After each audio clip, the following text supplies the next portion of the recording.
Orasi ilmiah Presiden Republik Indonesia Bapak Prabowo Subianto selaku Ketua Yayasan Pendidikan Kebangsaan Republik Indonesia.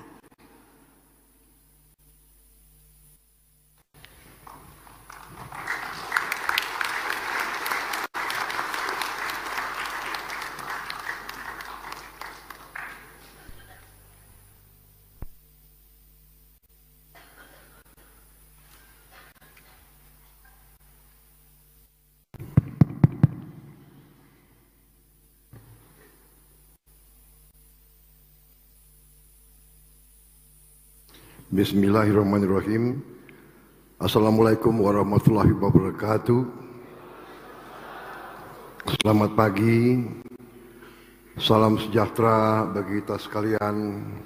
Shalom, salve, Om Swastiastu, Namo Buddhaya, salam kebajikan. Yang saya hormati Rektor Universitas Kebangsaan Republik Indonesia Profesor Sufmi Dasko Ahmad beserta seluruh jajaran Rektorat UKRI, tamu kehormatan kita, Ketua Badan Pemeriksa Keuangan RI, Dr. Ismayatun, para menteri, para wakil menteri, kepala badan, serta anggota Merah Putih yang hadir, Gubernur Jawa Barat yang saya hormati, beserta seluruh jajaran,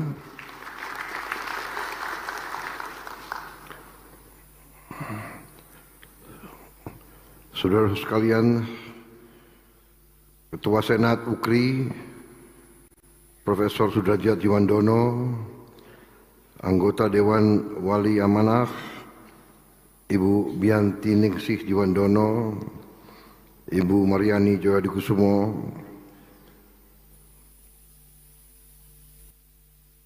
para dosen, tenaga pengajar, Sivitas Akademika UKRI, serta seluruh mahasiswa Universitas Kebangsaan RI yang hadir, juga tokoh-tokoh bangsa yang berkenan hadir hari ini, yang berada di Badan Pengurus Yayasan Pendidikan Kebangsaan dan Universitas Kebangsaan Republik Indonesia. Hadir juga sebagai Guru Besar Jenderal Polisi Purnawirawan Muhammad Tito Karnavian. Terima kasih kehormatan. Saudara Fadlizon yang juga kebetulan Menteri Kebudayaan, Saudara Dadan Hindayana, Kepala Badan Gizi Nasional, Wakil Menteri Pendidikan Tinggi, Sains dan Teknologi, Profesor Dr. Stella Christy yang saya hormati, Wakil Menteri Urusan Haji, Saudara Daghnil Anhar Simanjuntak, Wakil Menteri UMKM, Saudara Helvi Yuni Moraza, Wakil Menteri Pertanian, Saudara Sudaryono,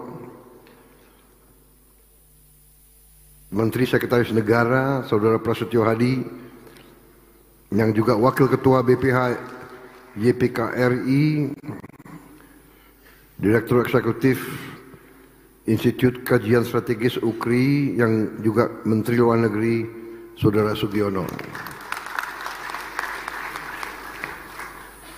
Terutama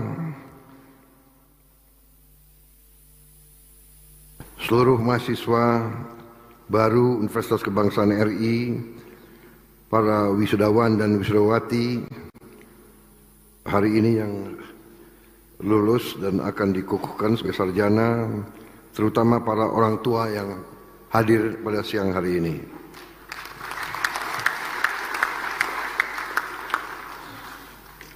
Pertama-tama tentunya sebagai insan yang bertakwa, marilah kita tidak henti-hentinya memanjatkan puji syukur kehadirat Tuhan Maha Besar, Maha Kuasa.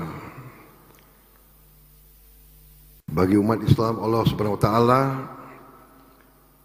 kita bersyukur atas segala karunia, kesehatan, kedamaian yang masih diberikan kepada kita. sehingga hari ini kita dapat hadir pada acara Senat terbuka, pengukuhan mahasiswa baru dan wisuda sarjana, serta Dies Natalis 2025 Universitas Kebangsaan Republik Indonesia. Tentunya saya ucapkan terima kasih atas pelaksanaan acara ini yang tertib dan baik. Saya juga ingin menyampaikan penghargaan dan terima kasih saya sebesar-besarnya kepada Profesor Dr. Sufmi Dasko Ahmad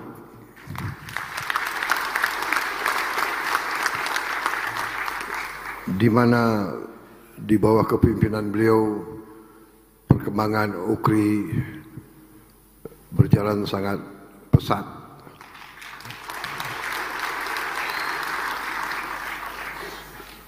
Seluruh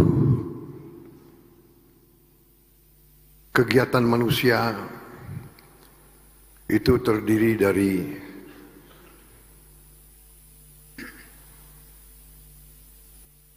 tiga macam manusia. Yang pertama, para pemimpin. Yang kedua, para pengikut atau para peserta. Yang ketiga, yang harus dihindari, mereka yang tidak mengerti apa peran mereka. Nah, ini yang ketiga ini yang saudara-saudara harus hindari. Saudara harus berani jadi pemimpin yang baik atau pengikut yang baik. Tapi jangan tidak mengerti peran saudara. Dan kadang-kadang peran itu berbeda pada saat yang beda. Ada saatnya menjadi pemimpin, ada saatnya pemimpin itu menjadi pengikut yang setia. Jadi setiap kegiatan manusia itu keberhasilan dan kegagalan ditentukan juga oleh pemimpin. Karena itu harus saya memberi penghargaan kepada kepemimpinan Profesor Sufmi Dasko Ahmad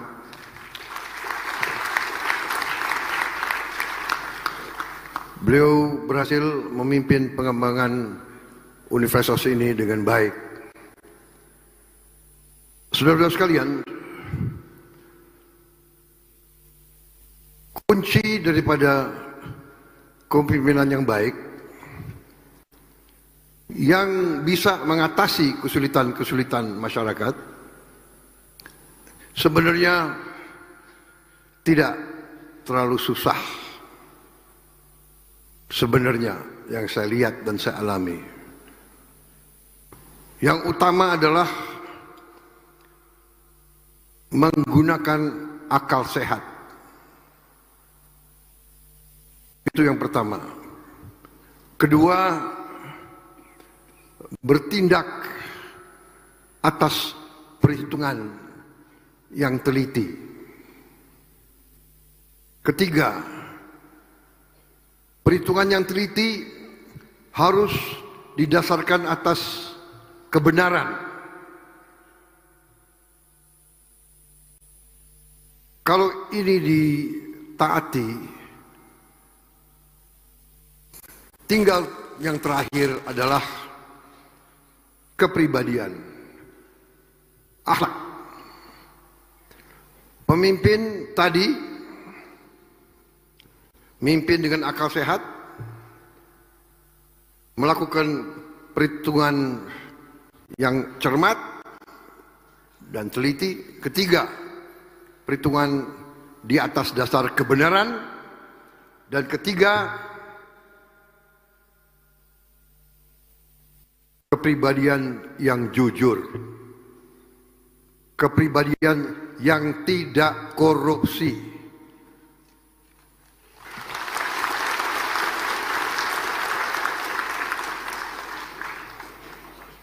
Dengan dasar itu berhasil. Ini saya yakini. Dan ini saya kira seluruh bangsa melihat hari ini hampir 1 tahun saya memimpin pemerintah Republik Indonesia setelah saya menerima mandat dari rakyat Indonesia tanggal 20 Oktober 2024. Berarti kurang 2 hari ya. Besok tanggal berapa ya? 20 tanggal hari Senin ya? Hari Senin saya sudah 1 tahun memimpin.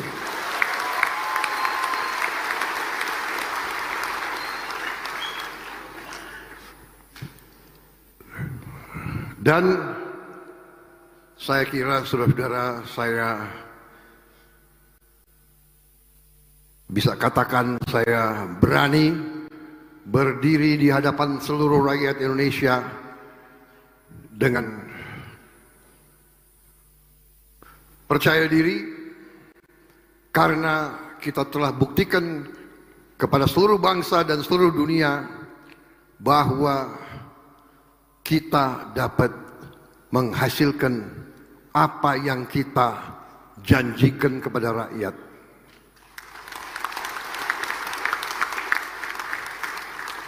Saudara-saudara sekalian, para wisudawan dan wisudawati, perjalanan perjuangan hidupmu baru mulai. Ya. Tadi saya senang pemberi pidato menyampaikan bahwa kalian sebagai anak muda harus berani menatap masa depan dengan tantangannya bahwa hidup tidak gampang, hidup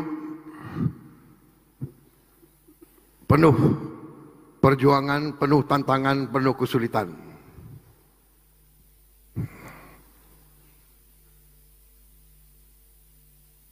Tadi saya dengar ada kata-kata siap menghadapi kegagalan.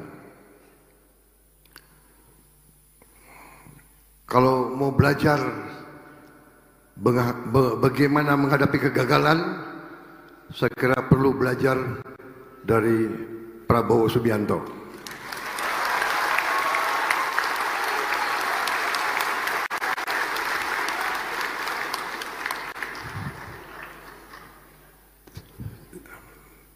Jangan saudara lihat Prabowo Subianto sekarang. Tadi apa? Ulang tahun ya.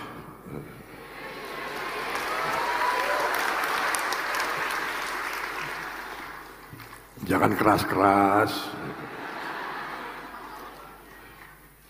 Jadi, kalau mau belajar menghadapi kegagalan, belajarlah dari Pak Prabowo Subianto. Pak Prabowo Subianto itu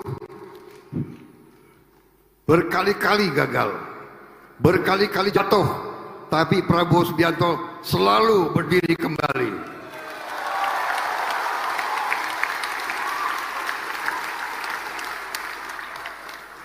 Jatuh, bangkit, jatuh, berdiri lagi.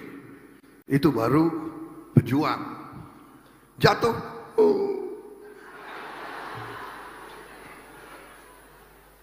apalagi kalau anak laki ya, kalau menghadapi kegagalan, mama, emak yang dicari. Padahal kita udah dibesarkan emak kita dari kecil bertahun-tahun, kita kok nyari lagi terus ibu. Itu peranannya ibu. Terima kasih semua kepada ibu-ibu yang hadir di sini semuanya.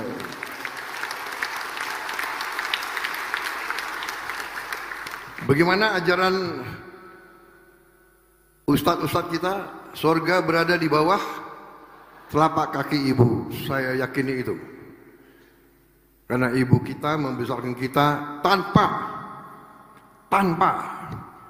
harapan apa-apa. Bagaimana lagunya itu? Hanya memberi, Iya kan? Tak harap kembali. Tak harap kembali. Itu salah satu lagu favorit aku itu. Bisa nyanyi nggak? Ya? Nyanyi dulu. Kasih ibu. Supaya nggak ngantuk yang di belakang itu.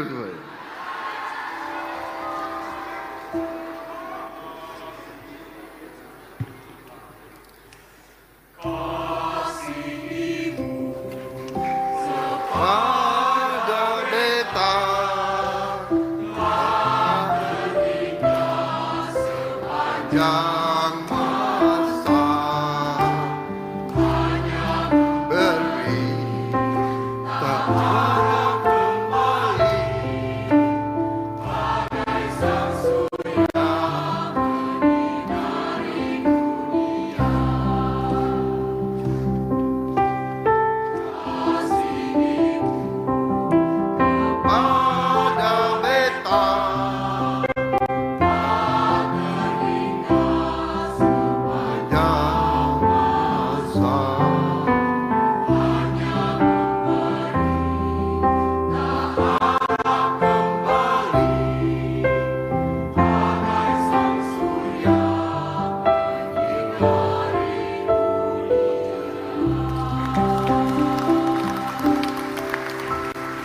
Terima kasih. Hadapi masalah, hadapi tantangan. Kadang-kadang kalau kita berniat baik, kalau kita ingin berbuat yang benar, kalau kita ingin menegakkan kebenaran dan keadilan dan kejujuran, kita akan hadapi tantangan yang besar. Karena di dunia ini banyak orang yang jahat, orang yang zolim, orang yang maling, yang perampok dan penindas, itu banyak. Jadi kalau kita mau menegakkan kebenaran, kita pasti akan menghadapi tantangan dan kesulitan. Tapi masalahnya adalah apa kita tunduk, apa kita menyerah, apa kita kalah, apa kita lari, atau kita terus berjuang, terus berusaha untuk menegakkan kebenaran, keadilan, dan kejujuran.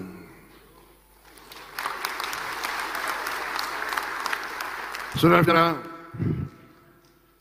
ada yang bertanya, ini Prabowo Subianto, kenapa? Saya sudah ikut pemilihan umum 5 kali. 5 kali, 4 kali kalah.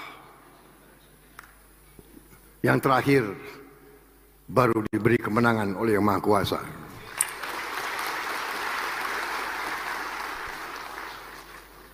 Tapi mungkin itulah kehendaknya. Dengan demikian mungkin saya ditempa, saya dicoba, saya diberi kesabaran dan diberi pengetahuan, ilmu, pengalaman. Sehingga sekarang kalau menghadapi penipuan-penipuan, kalau menghadapi upaya-upaya untuk merongrong dan terus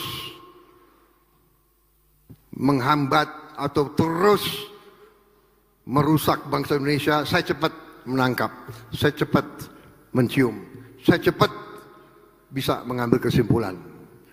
Saudara-saudara sekalian, ini saya kira pesan yang ingin saya sampaikan. Pilih. Anak-anak muda ini harus pilih.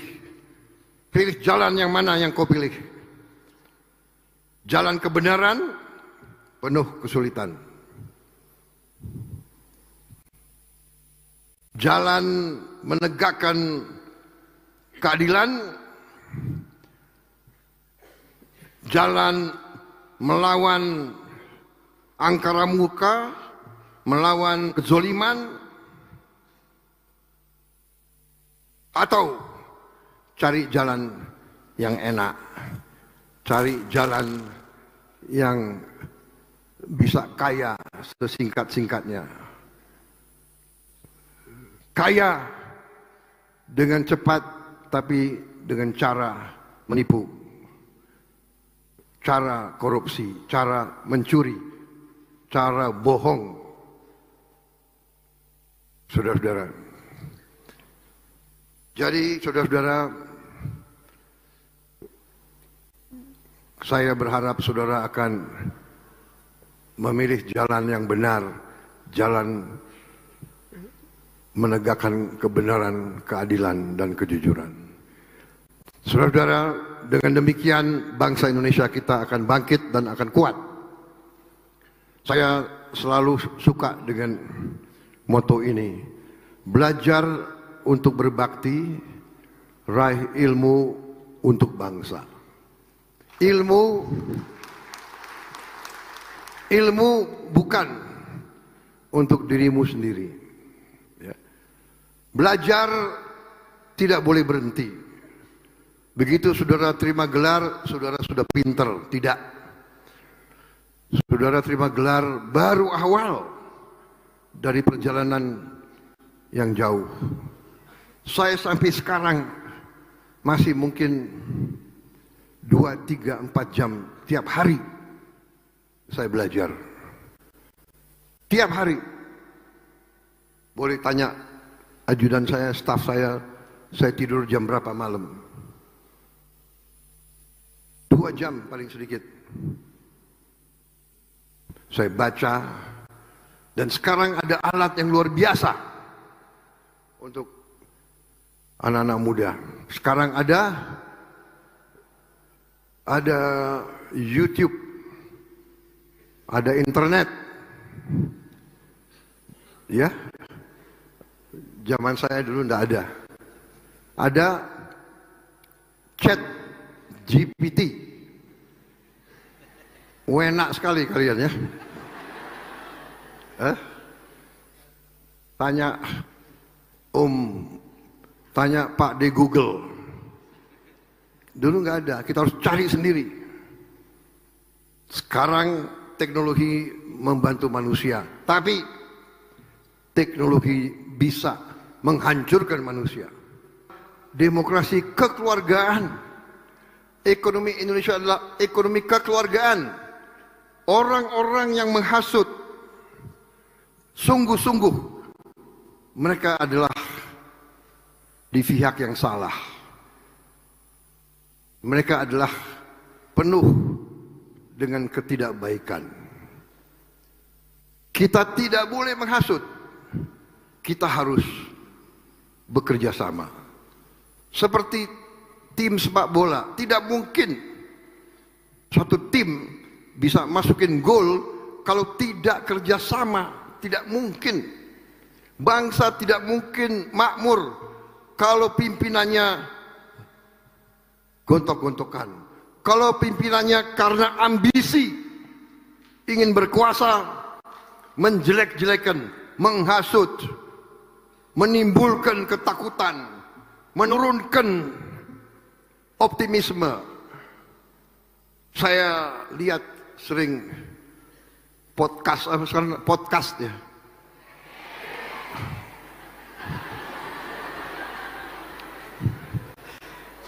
Banyak orang pinter sekarang ya. Pinter banget itu. Ada yang lebih tahu apa yang dipikirkan Prabowo dari Prabowo sendiri. Tapi yang paling sedih saya kalau mereka itu menjelekkan bangsa sendiri. Inilah, itulah, itu. Kita tahu semua masalah Indonesia. Kita tahu kita butuh lapangan kerja. Kita mengerti bagaimana kita mau punya lapangan kerja yang banyak kalau ekonomi tidak tumbuh dengan cepat. Bagaimana ekonomi mau tumbuh dengan cepat kalau kita ribut di antara pemimpin, saling jelek-jelekin, saling menimbulkan kebencian, mau bikin kerusuhan, bakar, katanya katanya aktivis demokrasi, tapi membakar lembaga-lembaga demokrasi, membakar gedung DPR yang dibayar dengan uang rakyat, merusak terminal bus. Yang pakai bus itu orang yang nggak punya mobil. Dan ada beberapa orang pinter, beberapa saja orang pinter atau orang yang menganggap dirinya pinter, ya kan, atau mengangkat dirinya orang paling pinter di Indonesia, yang selalu selalu mengejek program ini dan selalu mengangkat-angkat kesulitan atau kesalahan. Memang program ini tidak sempurna. Terus dalam pelaksanaan sampai sekarang ada beberapa ribu anak yang sakit perut, keracunan makan, tapi yang dibesarkan adalah keracunan. Seolah-olah program ini harus dihentikan. Saudara-saudara, yang kita tadi sampaikan adalah 36,2 juta penerima manfaat. Sampai hari ini mungkin sudah lebih 1,3-1,4 miliar porsi makanan yang diberikan. 1,3 ya. Berapa? 1,4 miliar porsi yang sudah dibagikan. Yang keracunan makan 8.000 kurang lebih. Benar Pak Dadan? Jadi kalau diambil statistik adalah 0,0007 atau 0,0008. Artinya program ini 99,99% berhasil. Jadi di mana ada usaha manusia yang 99,99% berhasil, dibilang gagal. Tapi kita tidak mau ada satupun, tidak boleh ada satupun anak yang sakit, mungkin karena makanan kurang bagus, kurang bersih dan sebagainya. Tapi kalau 1,4 miliar dibagi 8.000, saya kira ini masih, kalau dalam ilmu pengetahuan, dalam sains, ini masih dalam koridor, katakanlah koridor of error, ya. Tapi kita mau zero error, kita mau zero defect, walaupun sangat sulit, tapi kita harus. Kita sudah perintahkan semua dapur harus punya alat-alat yang terbaik untuk membersihkan, dan ini kita akan sempurnakan terus. Dan juga kita minta semua guru untuk anak-anak sebelum makan cuci tangan yang benar. Kalau perlu harus diajarkan bagaimana makan pakai sendok untuk mencegah kalau virus, bakteri bisa dari mana saja. Ini saya highlight ini karena ini sangat penting. Kita ini dianggap penjuru, dianggap contoh. Selain Brazil, India, Indonesia dianggap yang paling berani. Dan kita sekarang dianggap salah satu yang paling cepat mencapai 36 juta penerimaan manfaat dalam waktu 1 tahun.